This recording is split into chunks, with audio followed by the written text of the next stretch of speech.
This is an introduction to Keats' poem To Autumn, so the final of Keats' odes, and it acts as an introduction and an overview. There is plenty more to say about this poem than we're covering here, so if you're reading it through and you're noticing things, really do explore your own ideas as well as anything that's said here.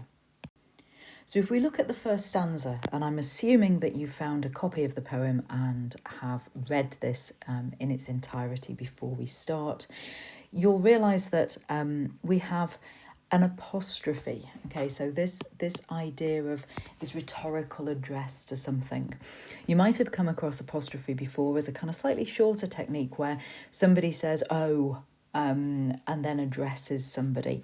Apostrophe generally is that idea of rhetorical address. So Keats has addressed this whole poem to autumn, and you'll notice that autumn is personified throughout.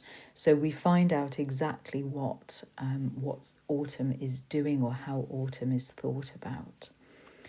So to start off with, we get the idea of season of mists and mellow fruitfulness, close bosom friend of the maturing sun.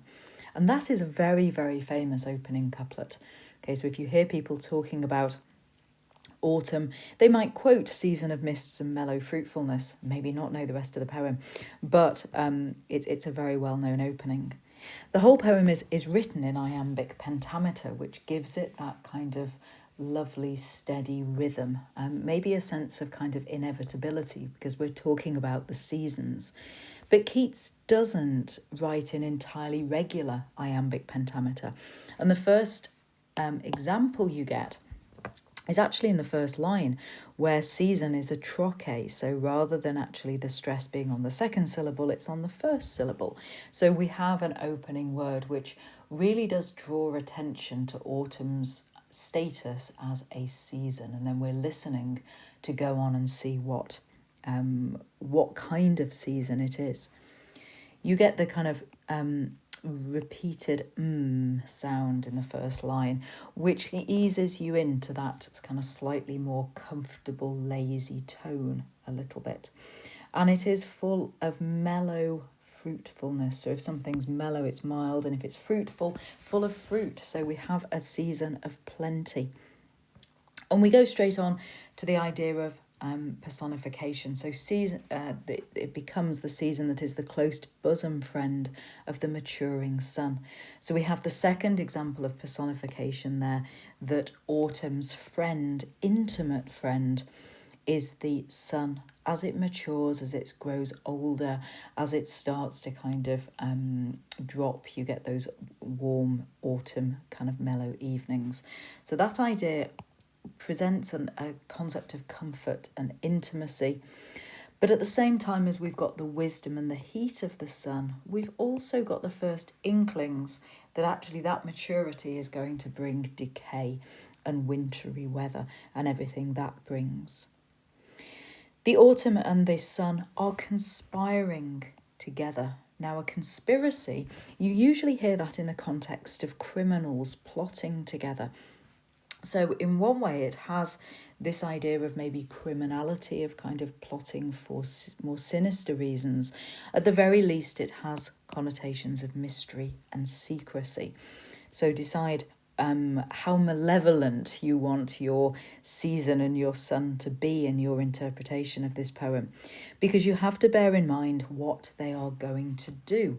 And this entire kind of section talks about how they are working together to make sure that this time of plenty comes about, that actually the vines are being loaded and blessed with fruit, blessing with all its religious connotations, that you have those vines that round the thatch eaves run. The idea that this kind of particular sentence here, it's this point, if I just do this all the way down here, that Keats has inverted the syntax almost like the vines are kind of tangling up. You've also got the idea that they are getting through the kind of thatch eaves. There are no people in this poem. This is a kind of natural world that's governed by the seasons, and the man-made structures are ones that are kind of being adopted by or overtaken by nature. So you have all of this kind of bounty. You know, the moss cottage trees are being bent with apples. All the fruit is being filled with ripeness to the core, to the very centre. The gourd, so the kind of gourds are things like squash and kind of those great big pumpkin-y fruits or pumpkin-y vegetables that kind of swell up. They get bigger and bigger and bigger. So, you know, all of those are swelling. The hazelnuts are getting plumper. They're getting sweeter. There are buds that are being set for these apparently endless later flowers for the bees. Until that's the bees, think the warm days will never cease, for summer has o'erbrimmed their clammy cells. So here we get autumn as a season of plenty, of abundance, but you have this underlying feeling that it cannot last, that this kind of absolute epitome, absolute peak of plenty has to then inevitably deteriorate. And we're talking about a time of transformation, but there's that idea that the transformation is transient, it's temporary, it's about to kind of lead into an inevitable decline. And that idea of the bees kind of works quite effectively, that the bees think that the warm days will never end, but they inevitably must. And you get this really lovely onomatopoeic repetition of onomatopoeic consonants, I guess, where you've got the noises of the content and satisfied bees as their clammy cells are overflowing with honey. So here, autumn, not getting ahead of ourselves. Autumn is a time of absolute abundance and plenty, and yet there is that underlying sense that really this cannot last. We then move on to the second stanza, and you start with that kind of double stress at the start of it. So again, another kind of variation on the iambic pentameter, that monosyllabic, who hath not seen thee oft amid thy store. It gives intensity to the question. A double stress like that is called a sponde. And that rhetorical question implies that this is a universal experience. All of humanity, anybody reading this poem, is going to identify with this experience of autumn. And again, we're addressing autumn directly. There are these and thys and that archaic language. And the idea that autumn has a store says that it's both making provision and kind of exercising husbandry, that kind of care, looking after things, providing for things, measuring, preserving. But you also start to get the idea of the power of autumn, not least because some pronouns are turned into this kind of archaic, that's that kind of old-fashioned, slightly formal thee and thou kind of sense, giving it almost like there's this omniscience, or almost an omniscience to autumn, almost a godlike ability. And we're talking to autumn and saying it's sometimes whoever, so everyone and anyone who looks for you, who seeks abroad, who's looking round, may find thee sitting careless on a granary floor. So there's no certainty where these examples of autumn are going to be, where you're going to find it. But you might find him sitting careless on a granary floor, and careless giving that, again, that kind of lazy, contented sense. But also maybe a slight recklessness, maybe. Autumn has his hair soft lifted by the winnowing wind. Okay, so the winnowing there has got that consonance, that kind of, again, the onomatopoeic idea of things blowing, slightly lifting the hair, winnowing wind. Winnowing is actually an old-fashioned skill where you're sorting wheat from chaff. So the wind is kind of sorting out the light material from the heavier material that's been left after the harvest. But it's also kind of blowing the hair of autumn around on the granary floor. So maybe you might think, what is the hair of autumn? You know, are there kind of bits of those, little bits of the kind of barley and wheat and everything left? But you could also find autumn on a half-reaped furrow. So the furrows being those trenches in the earth that you get ploughed through. So if you're running a plough and you get that kind of V shape, that's a furrow. So these are half-reaped. And reaped is a really interesting image because you can put it with hook down there, put it with what we've said so far, and we get to this idea of the kind of personification almost of death as the Grim Reaper. But the fields here are only half reaped, so autumn is a kind of transition time. We've not gone into the kind of full winter death image. It's a time of change, and actually autumn has been either careless enough or reckless enough or lazy enough that this job, this reaping, is currently only half done, and autumn is sound asleep because it's drowsy with the fume of poppies. Okay, and that's got a sense of indulgence about it, because if you think about Keats' time and the number of artists and poets and people in high society who were abusing opium, a drug which comes from poppies. So yes, this drowsiness is the idea of the lazy heat, but also with that underlying kind of maybe slight reference to opium. And the hook spares the next swathe.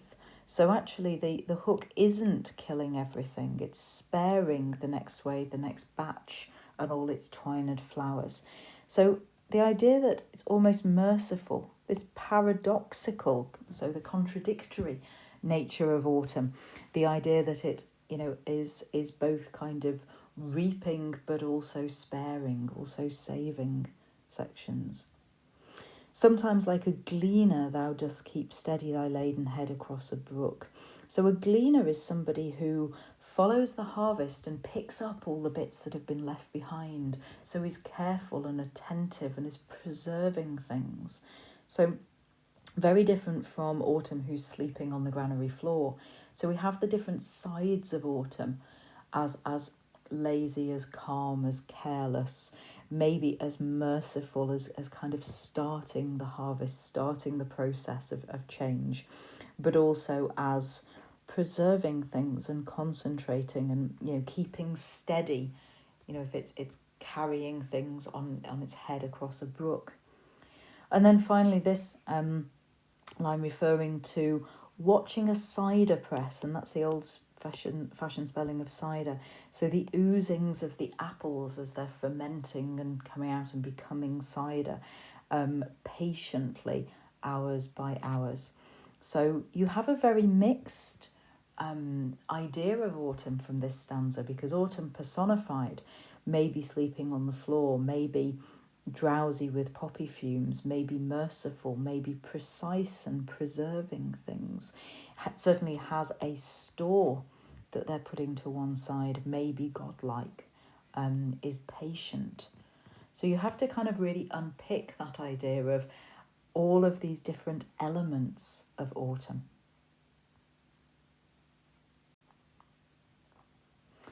And then in the final stanza, we move on to the music of spring. The music of autumn, because the songs of spring have disappeared. But it reassures you that autumn, you have your own music too. So the songs of spring have gone. Okay, we have got this sense of time moving on. Autumn is bringing things that are new. And the idea that don't be thinking back to spring, don't be missing spring's songs, because autumn, you have your own music, and that end stop then introduces the idea of what happens for autumn's music. Barred clouds bloom the soft dying day, so a little bit of sunsetting, pathetic fallacy, that idea of a close of something coming to an end, and maybe those kind of undertones of death and decay. Because the stubble plains, so the harvested fields, where you've got all the kind of little bits of straw sticking up from the earth like stubble, they are covered with a rosy hue, and autumn is touching them all. So you've got an image which is both kind of slightly bereft of things. So the harvest has been brought in, leaving the land at slightly empty and at a loss, but also that it is rosy coloured. And is being, touched, caressed by autumn. But then we have the inclusion of the animal world. The small gnats are personified as mourning in a wailful choir among the river sallows. So the gnats are bewailing the end of the season. The light is, there's sinking as the light wind lives or dies. So that idea of wind kind of blowing and then fading, a change. The idea of the full-grown lambs bleating loudly is again a mixture of images. You have the lambs and all the innocence and the youth that they traditionally suggest in literature, and obviously because of the biblical allusion as well, in terms of Jesus being the lamb. But they are mature, they are full-grown, and therefore they will be heading to slaughter soon. The hedge crickets sing, and with treble soft, the red breast, so that's the robin, whistles from a garden croft. So again, we don't have any humanity in this poem. We have the buildings, but they are aligned with nature. And we have the kind of symbol, the herald of winter coming in, the kind of inclusion of the robin singing, because the birds that have represented the summer, so the swallows, are gathering to move on. And if you know anything about swallows, they arrive in the UK in the spring from Africa, and in winter they start, in autumn, they collect together to start their migration back to Africa to meet the spring there. So they are a kind of marker that the summer is ending, the winter is coming. And yet they are also a symbol that, they will return, and they are going to herald spring somewhere else. So you get this kind of cyclical image.